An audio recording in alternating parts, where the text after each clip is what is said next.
Thank you for joining us for our lightning talk today. My name is Dr. Megan Sheehy. I'm joined by my colleague, Dr. Ryan Ceresola, and our recently graduated undergraduate student, Julia Butts. We're excited to present our research to you today on Educator Teach Thyself, how music educators interact with research. This project is based on some earlier research I conducted that was published in 2016, where I was investigating the relationship between K-12 and collegiate music educators in the United States to determine if there was a disconnect. Research questions from that initial study included access to and use of academic resources, ranking of philosophical statements, and the perception of the relationship between collegiate counterparts.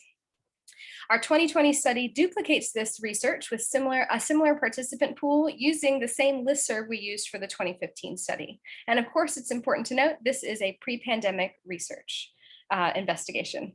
Our question this time was, has the response between and within the participant groups changed over time? And I'll pass it on to Julia. As noted by Lang, knowledge transfer is the exchange, synthesis, and ethically sound application of knowledge within a complex system of interactions among researchers and users to accelerate the capture of the benefits of research. According to Nelson, there are several known struggles in knowledge transfer that may contribute to disconnect between researcher and practitioner.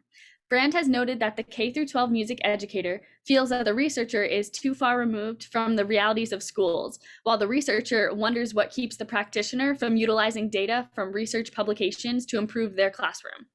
As stated by Brand, Hattie, and Marsh, the intended audience often believes the studies are unrelated and impractical to apply to their own teaching, that they're uninteresting or they're too difficult to read.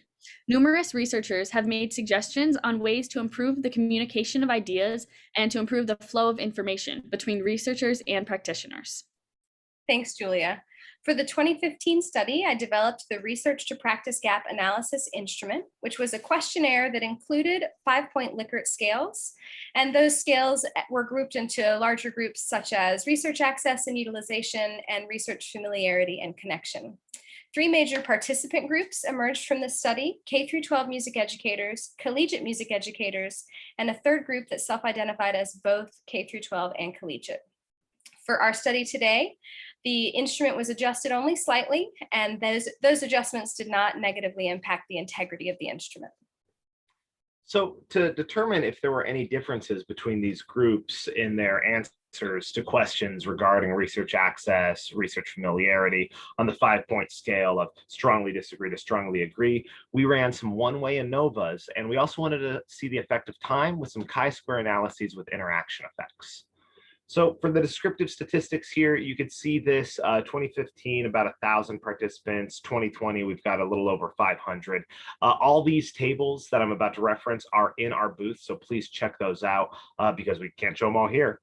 For the findings, college educators score higher on all questions related to access, utilization, connection, and familiarity with music research than K-12 music educators do, paralleling what we found in the literature.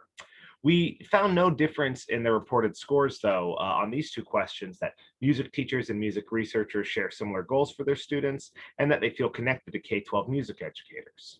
In 2020, we found substantially the same results, except we found interaction effects for time on group and their answer to feeling connected to music education researchers. In short, K-12 music educators have no positive growth in feeling connected to music education researchers, but college level teachers do show positive growth of about 0.5 point. Thanks, Dr. Ceresola. So as we move forward, we've got some questions to consider. What, if anything, changed in the way we disseminate research within the field of music education, or what could change?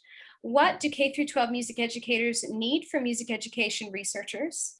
And how has the pandemic created space for this change, especially in consideration of connecting modalities? For right now, we could definitely take example from our international colleagues. We could also continue our efforts to demystify research.